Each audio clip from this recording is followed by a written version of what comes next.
ஆன்மீகம் முத்தமிழில் காரம், இனிப்பு, புளிப்பு, உவர்ப்பு, துவர்ப்பு, கசப்பு இந்த 6 சுவையில் அடிப்படையில் உடலும் நிலம், நீர், காற்று, நெருப்பு, ஆகாயம் என்ற பஞ்சபூதங்கள் அடிப்படையில் அண்டமும் சேர்ந்து வழிபாட்டு முறையில் தமிழ் அடிப்படையில் உருவாக்கியுள்ளனர். வீரன் என்ற பெயர் கொண்டவர் வெள்ளையம்மாள் பொம்மி என்று திருமணம் செய்து சங்கம் வளர்த்த மதுரையில் சாகசம் செய்ததை விளக்குவது குல வழிபாடு. இதை மதுரை வீரன் என்பார்கள். முதற் கடவுள் விநாயகர் வழிபாடு 2வது, 3வது தமிழ் கடவுள், 4வது சிவபெருமான் வழிபாடு, 5 விஷ்ணு வழிபாடு, 6 அம்மன் வழிபாடு. ஒவ்வொன்றுக்கும் ஒவ்வொரு வகையில் கோட்பாடுகளும் உண்டு. முருகர் வழிபாடுடைய சஷ்டி கவசத்தை எடுத்துக்கிட்டோம்னா ஒவ்வொரு சொல்லும் உயிரினத்துக்குள்ள உணவே மருந்துங்கிற அடிப்படையில் வரும். சிஸ்டருக்கு உதவும் செங்கதிர் வேளா. சிஸ்டர்னா ஆங்கில வார்த்தையில் பொருள் எடுக்கக்கூடாது. தமிழில் சிசு என்றால் குழந்தை என்று ஒரு அர்த்தம் உண்டு. சிஸ்டருக்கு என்றால் ஆண்பால், பெண்பால், அர்த்தநாதீஸ்வரர் இந்த 3 குழந்தைகளுக்கும் செங்கதிர்னா சிகப்பு நிறத்தை உள்ளது செம்புங்க. கதிர் என்றால் உணவு. அப்போ தாய்ப்பாலை குருதியிலிருந்து வர்றதுனால செங்கதிர். வேலுன்னா பார்வை. குழந்தைக்கு குருதிங்கிறத பாலாக தாய் கொடுக்கறதுனால அது உணவாக பயன்படுது. இதைத்தான் சிஸ்டருக்கு உதவும் செங்கதிர் வேளா என்று சொல்லுவாங்க.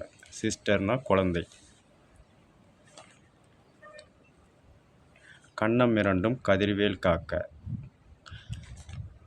கண்கள் இரண்டும் கதிர்வேல் காக்க.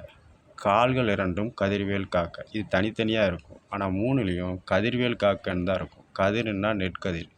ஒரு மனுஷன் வாழ்கிறதுக்கு, உயிர் வாழ்கிறதுக்கு உணவு வேளாண்மை தான் முக்கியங்கிறத சஷ்டி இதில் சொல்லியிருப்பாங்க. உணவு சாப்பிட்டா தான் அவருக்கு கண் பார்வை, கண்ணும் கால்லாம் ஆட்டம் கொடுப்பாரு. கிராமங்களில் நீங்கள் போனால் பார்த்துருக்கலாம். பசியால் இருக்கிறவரை அவங்க தாய் என் பிள்ளை சாப்பிடலை, அவனுக்கு கண்ணை ஒட்டி போச்சு, கண்ணெல்லாம் ஏற சொல்லிட்டு கால்லாம் தள்ளாடுது அப்படிம்பாங்க. அப்போ கால் தள்ளாடுறதுக்கு, கண் ஏற சொருகிறதுக்கு, கண்ணம்லாம் ஒட்டி போகிறதுக்கு சாப்பாடு என்ன கதிர். வேல் என்றால் அந்த பார்வையிலே கண்டுபிடிச்சிருவாங்க. அதை தான் கன்னம் இரண்டும் கதிர்வேல் காக்க. கண்கள் இரண்டும் கதிர்வேல் காக்க. கால்கள் இரண்டும் கதிர்வேல் காக்க. சாப்பிட்டா கன்னம் கால்லாம் தெம்பு கிடைக்குங்கிறது தான் சொல்லுவாங்க. அடுத்து கைகள் இரண்டும் கருணை வேல் காக்கம்பாங்க. ஒருத்தருக்கு கொடுக்கணும்னா மனசில் கருணைன்னு ஒன்று இருந்தால் தான் கொடுக்க முடியும். அதைத்தான் கைகள்.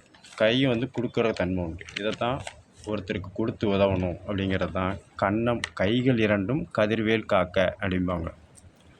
ஆண்குறி இரண்டினை அயல்வேல் காக்க. ஆண்குறி என்றால் இது பாலினத்தை குறிக்கிறது கிடையாது. ஆண் என்றால் தமிழில் ஆண்டான், ஆட்சியாளரை குறிக்கும். ராஜராஜன் ஆண்டான், சேர மன்னர் ஆண்டார். இந்த அடிப்படையில் ஆண் என்றால் ஆண்டவன், ஆட்சியாளரை குறிக்கும். குறி என்றால் அடையாளம். இந்த ஆட்சியாளர்கள் 3 விதத்தில் ஆட்சி செய்யலாம். குறின்னா அடையாளம். இப்போ சலவை தொழிலாளர்கள் ஒவ்வொரு வீட்டு துணியிலையும் குறி போட்டிருப்பாங்க. இது மேலே வெட்டு துணி, கீழே வெட்டு துணி, அவங்க துணி இடையும். இதை தான் குறி. ஆட்சியாளர்கள் அடையாளம் குறி. என்ன குறின்னா 2 இணை இயனாக தான் வந்திருக்கும். நெடில் 2க்கு இணை ஆண்பால், பெண்பால், ஆணும் பெண்ணும் சேர்ந்த அர்த்தநாதீஸ்வரர். அதை தான் 2 இணை. 2 இணை அயல்வேல் காக்க. ஆணும் ஆட்சி செய்யலாம், பெண்ணும் ஆட்சி செய்யலாம்.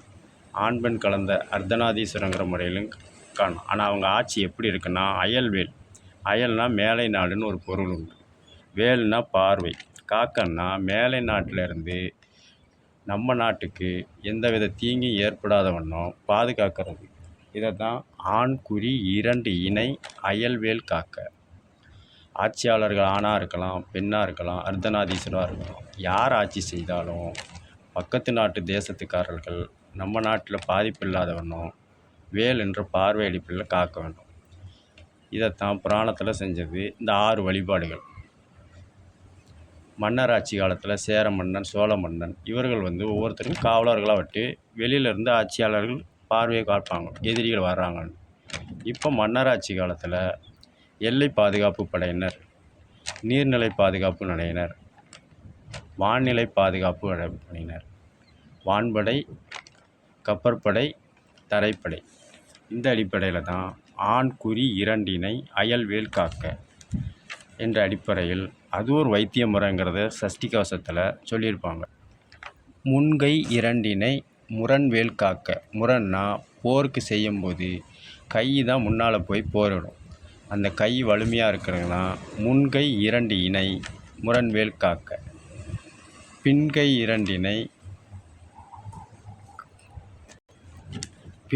இரண்டினை பின்னவர் காக்கன்னா, பெரியவர்களாக இருந்தாலும் சரி, நம்மளை வழி நடத்துகிறவங்களான்னு 2 கையும் கூப்பி வணங்கணும். அப்படி வணங்கும்போது நம்ம மார்பகத்திற்கு பின்னோக்கி தான் போகும். இதுவும் ஒரு வித வைத்திய முறை. முப்பத்திருப்பல் முனைவேல் காக்க. முனைனா முளைப்பு.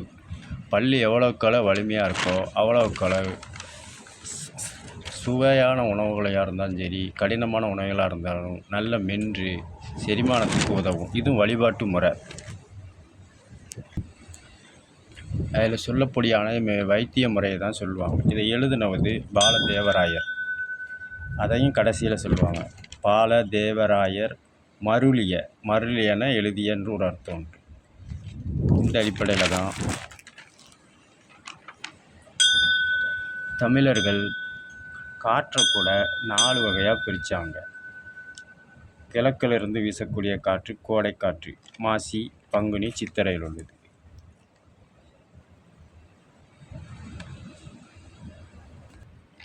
மேற்கு திசையிலிருந்து வீசுறது வைகாசி, ஆனி, ஆடி, இது கொற்றை காற்று. வடக்கு திசையிலிருந்து வீசுறது ஆவணி, புரட்டாசி, ஐப்பசி, இது மழைக்காலம். இது வாடைக்காற்று. தெற்கு திசையிலிருந்து வீசுறது கார்த்திகை, மார்கழி, தை, பனிக்காலம். இது தென்றல் காற்று. காற்றை கூட 4 வகையாக பிரிச்சிருக்கிறாங்க. பிண்டத்தில் வெப்பக்காற்று, குளிர்காற்றுன்னு 2 வகையாக பிரிச்சிருக்காங்க. புராணத்தில் வாசுகிங்கிற பாம்பை வச்சு மந்தாயிரம் மற்ற வச்சு கடையும் போது அமிர்தம் தேடும்போது முதல்ல அமிர்தம் அந்த பாம்பு அடி வயிற்றில் மத்து படுறதுனால வெப்பக்காற்று உள்ளே போய் அதிகமாக அமிர்தம் உண்டனால அது விஷமாக மாறிட்டு, அதுக்கப்புறம் அதை குளிர்விச்சு பதப்படுத்தி கொடுக்கும்போது அமுதமாக மாறி அதை குடிக்கும்போது சொர்ணபானுங்கிற அரசரம் குடித்தான். இது தவறான முறையில் பண்ணனால விஷ்ணு பகவான் முறையிட்டு சந்திரன் சூரியர்கள் சொல்லி அவர் தலையை சக்கராயத்தால் தனியாக எடுத்துருவார். அப்படி இருந்தால் அமுதம் குடித்தனால உயிரோடு இருப்பாங்க. அப்போ பிரம்மன்ட்ட சொரபானுங்கிற அசுரன் கேட்கும்போது ஏற்கனவே அந்த வாசுகிங்கிற பாம்பு அமிர்தம் கிடையும் போது வெப்பக்காற்றுங்கிற முறையில் அமிர்தத்தை குடிச்சிருக்கு. இது எப்படி வெப்பக்காற்று பாம்புக்கு போகலான்னு நம்ம நினைக்கலாம். நம்ம 2 உள்ளங்கையும் தேய்க்கும் போது சூடு ஏறும். அதே மாதிரி அடி வயிற்றில் தான் அந்த மந்தார மலையை வச்சு வாசுகி பாம்பை கடைஞ்சாங்க. அப்படிங்கும்போது பாம்புக்கு பெரும்பாலும் அடி வயிற்றில் இருந்தே வெப்பம் உள்ளே போகும். அது உணவுப் பொருளாக மாறிடும். இந்த அடிப்படையில் அது உண்டது வெப்பக்காற்றுங்கிற அமுதம். அதனால் அந்த வாசுகி பாம்பும் இறக்கலை. அது 5 தலை நாகம். அந்த தலையை எடுத்து உன் தலையில் வச்சு மாற்றி தான் அமைக்க முடியும், ஒன்றும் சேர்க்க முடியாது அப்படின்னாங்கள. அந்த அடிப்படையில் தான் விஷத்தை முதல்ல வந்தனால வெப்பக்காற்றுங்கிற முறையில் குடித்தனால வாசுகி பாம்பு வெப்பக்காற்று குடித்தது என்னமோ வாய் மூலியமா. ஆனால் சேமிப்புங்கிற வயிறு தலைக்கு கீழே இருக்கிறனால தலைக்கு கீழே வெப்பக்காற்று. அசுரன் சொர்ணபானு குடித்தது அமுதம் குளிர்ந்த அடிப்படையில். இதை குடிக்கும்போது அடி வயிற்றில் இருக்கும்போது அதுவும் கீழே போயிரு, அது குளிர்ந்தது. இதை மாற்றி அமைக்கும்போது 5 தலை நாகம் மனுஷ உடம்போடு வரும்போது குளிர்காற்றாகவும், 5 தலை நாகம் உடம்புக்குள்ளே அசுரனோட தலை போகும்போது வெப்பக்காற்றாகவும் மாறிட்டு. இதைத்தான் வெப்பக்காற்றை ராகு பகவான் என்றும் குளிர்காற்றை கேது பகவான். 5 தலை உள்ள நாகம். 5 தலை உள்ள நாகம் ஏற்கனவே அமுதத்தை குடித்த காற்றில் குடித்த அசுரன் வயிற்றுக்குள்ளே இருக்கிறனால அது குளிர்காற்று. சூடாக குடித்தது நாகம். ஆனால் அதுக்கு நாகத்து தலையை மாற்றி அசுரன் தலையை வச்சனால வெப்பக்காற்று உள்ளது ராகு. இதை வெப்பக்காற்று மனிதர்களுக்கு 2 விதமாக உள்ள செயல்படுது. கிரகங்கள் தேவர்கள் அடிப்படையில் 7. இந்த வெப்பக்காற்றும் குளிர்காற்றும் அடிப்படையில் உருவத்துக்கு தெரியாதனால அளிக்கிரகம்னு ராகு பகவானையும் கேது பகவானையும் சொல்கிறாங்க. இந்த அடிப்படையில் சேரும்போது 9. நீங்கள் 9ஐ எத்தனை அடிப்படையில் கூட்டினாலும் கூட்டுத்தொகை 9ஆக தான் வரும். இப்போ 9ஆம் வாய்ப்பாடு சொல்லி பார்த்தீங்கன்னா அந்த இறுதியில் வர்ற எண்ணிக்கையை ரெண்டையும் கூட்டும்போது இறுதியில் வர்றது 9ஆக வரும். 9×5 45. அந்த 4ஐயும் 5ஐயும் கூட்டினீங்கன்னா 9 தான் வரும். 9 18. 18 ஒன்றையும் 8ஐயும் கூட்டினீங்கன்னா 9. இப்படி எப்படி கூட்டினாலும் 9 தான். இந்த வெப்பக்காற்று குளிர்காற்றுனா உடம்புல ஏறதுனால அண்டத்துலேயும் சரி பிண்டத்திலையும் சரி மாற்றங்கள் வரும். இது சுழற்சி முறையில் நடைபெறும். இதை பற்றி பின்வருவதில் இன்னும் சில விவரங்களை மூலிமா தெரிவிக்கலாம். அடுத்தது இயற்தமிழில் பழமொழி சொல்லுவாங்க, திக்கற்றவனுக்கு தெய்வமே துணை. திக்கு என்றால் தமிழில் திசை என்று ஒரு பொருள் உண்டு. அற்றவன் என்றால் கடல் பயணத்தில் போது திசை தெரியாமல் இருக்கும்போது சூரியன் சந்திரன் கதிர்வீச்சை பற்றி இது கிழக்கு இது மேற்கு என்று தெய்வங்கிற அடிப்படையில் சூரிய சந்திர பகவான் தான் வழிகாட்டுவாங்க. இதைத்தான் திக்கு அற்றவனுக்கு திசை தெரியாதவனுக்கு தெய்வம் சூரியன் சந்திரன், இந்த அடிப்படையில் தெய்வங்கள் தான் வழிகாட்டும். 5 வயசில் அண்ணன் தம்பி, 10 வயசில் பங்காளி. 5 என்றால் இந்த அடிப்படையில் இங்கே பார்க்கும்போது இயற்தமிழில் பயம் என்று தான் பொருள் எடுக்கணும். எண்ணிக்கையில் பயப்படாது. பயப்படும் போது சின்ன பிள்ளைகள் பக்கத்தில் இருக்கிற தாய் தகப்பனை சகோதர சகோதரிகளை தான் கெட்டி பிடிக்கும். இதைத்தான் 5 வயசில் அண்ணன் தம்பினா கூட பிறந்தவர்களை தான் கெட்டி பிடிக்கும். 10 வயசில் பங்காளி. 10 வயசுங்கும்போது அந்த பிள்ளைகள் 6ஆம் கிளாஸ் தான் படிக்கும்.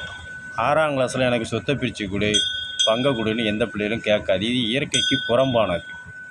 அப்போ அது தின்பண்டங்களை வேணால் கேட்கும், உணவுகளை கேட்கும். இதை தாய் தகப்பன் தான் எந்த உணவு கொடுத்தா மழை காலத்தில் சேரும் வெயில் காலத்தில் சேரும் என்ற அடிப்படையில் பங்கிட்டு கொடுப்பாங்க. இதை தான் 5 வயசில் அண்ணன் தம்பி, பயப்படுற வயசில் சகோதரர்களை கட்டி பிடிச்சிக்கிடுவாங்க. 10 வயசில் பங்காளி. இந்த மழைக்காலம் கோடைக்காலம் பனிக்காலம் இந்த அடிப்படையில் உணவு